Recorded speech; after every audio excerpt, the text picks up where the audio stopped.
Evenings can be brutal. We often find ourselves alone with our minds and overwhelming thoughts that race. Our worries mount, and the weight of it all feels overwhelming. It's during these times that Marcus Aurelius, the level-headed Roman emperor, known for keeping his cool even when stressed, turned to a nighttime routine to quiet his restless mind. We know from his meditations that Marcus was a man of habits, both in his days and nights. Today we embark on an adventure through his nighttime rituals, discovering the practices that helped him to calm his mind and maintain composure, even in the face of immense challenges. Today we are not spectators, but explorers on this historical journey. Let's unearth secrets that have been forgotten by time, but can be adapted to enrich our lives today and help us get through those tough nights. Each element represents a vital piece of this historical and philosophical puzzle. Let us continue together on this expedition into the past, searching for inspiration for the present day. I appreciate all who have stayed, because like Marcus Aurelius, we shall find that nights are as meaningful as days. As he once said, dwell on the beauty of life, watch the stars and see yourself running with them. Okay, let's go. The first and most essential part of Marcus's routine was the contemplation of the sage. This is the process of meditating deeply on how wise individuals would approach decisions and situations. Marcus would often ask himself, what would Zeno do?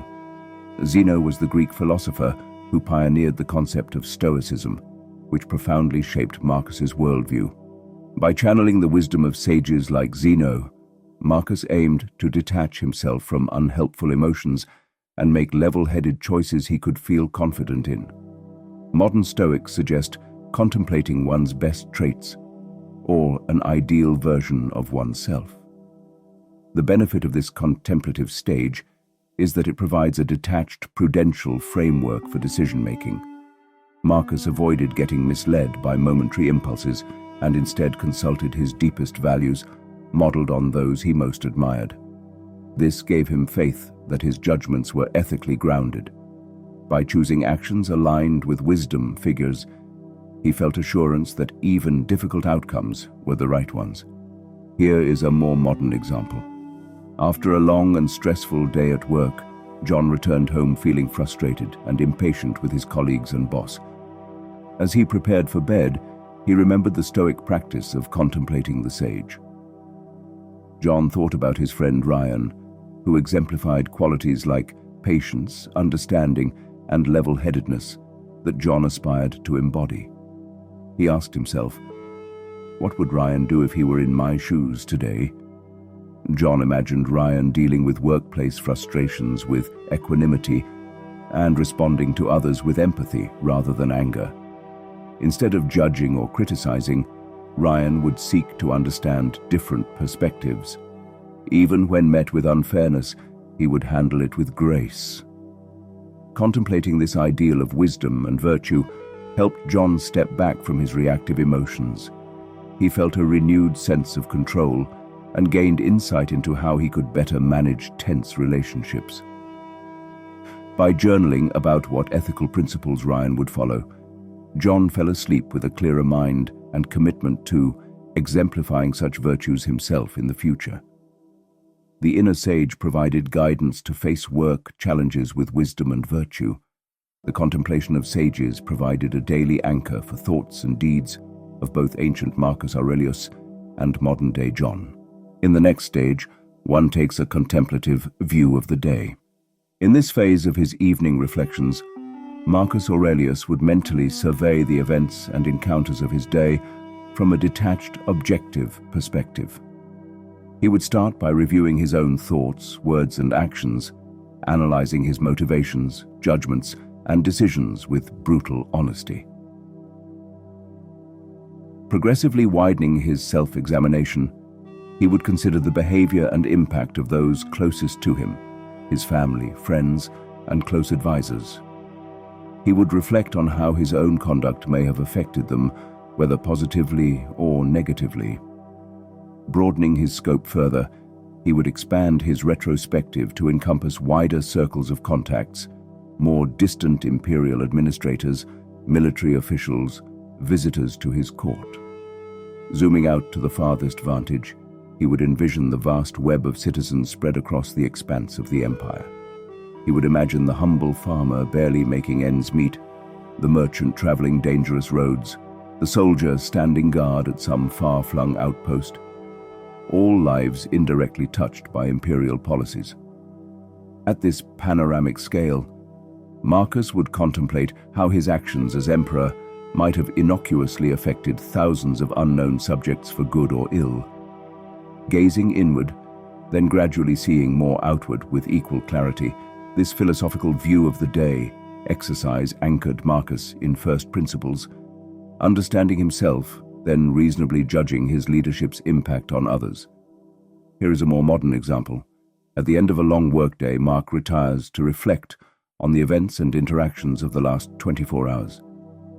He begins by looking inward, replaying conversations and analyzing if he collaborated effectively or reacted impatiently, making notes on personal areas needing improvement. Widening focus, he contemplates how his leadership affected his team's morale and performance. Did he motivate properly, provide enough support, recognize achievements? He resolves to better support his direct reports. Zooming out further, he turns attention to partners in other departments, assessing communications. Did he check assumptions, represent his division accurately? He aims to double-check details and sensitivities in future exchanges. Finally, he envisions anonymous employees impacted by decisions he shaped around compensation, job security, and work-life balance. He makes a mental note to review HR policies through their eyes. By starting with self-inventory, then progressively expanding his circle of consideration outward, Mark's condensed view of the day exercise grounds him in personal growth, while connecting his choices to their ripple effects on others, keeping self-interest in check. This Stoic technique cultivates internal reflection and external attentiveness, reducing worry and inducing a calm mind by expanding one's viewpoint. The third stage of Marcus Aurelius's nighttime routine is physical exercise, though he does not necessarily complete this right before bed. Rather, Aurelius believes exercise can be done at any time in the evening to reap both physical and mental benefits. He does not prescribe a specific type or length of exercise, leaving it up to the individual to determine what form of exertion suits them best after a long day of work and contemplation. The exercise serves as a bridge between the intellectual reflection and writing. Aurelius does earlier in the evening, and the restful sleep he hopes to enjoy once retiring to bed, while meditation and journaling target mental resilience and wisdom, for physical activity contributes to overall bodily health and fatigue to facilitate a sound slumber. The routine outlines an evening structure balancing both the mind and body in Aurelius' quest for the Stoic ideal. So in modern times, whether you hit the gym, take the dog for a long walk, or do a round of push-ups, that physical exercise is a great way to calm that mind before bed. The fourth stage of Marcus Aurelius's nighttime routine before sleep is a period of silent meditation. During this time, he focuses his mind inwards, seeking to become an observer of his own inner being. More than just simple mindfulness, Aurelius uses this meditation as a deliberate spiritual exercise in Stoic principles. He strives to separate his essential self from transient thoughts and emotions, viewing them dispassionately. Marcus seeks to align himself with the Stoic notion of living in accordance with nature, accepting his place in the greater rational order of the universe. He focuses on an attitude of calm acceptance towards both his own mortal condition and external events beyond his control.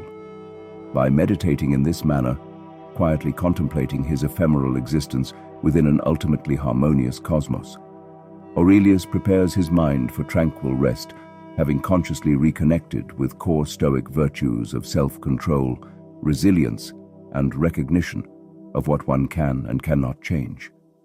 This nightly ritual of silent philosophical contemplation sustains Aurelius's equanimity as ruler of the empire and epitomizes the contemplative wisdom of a true Stoic sage.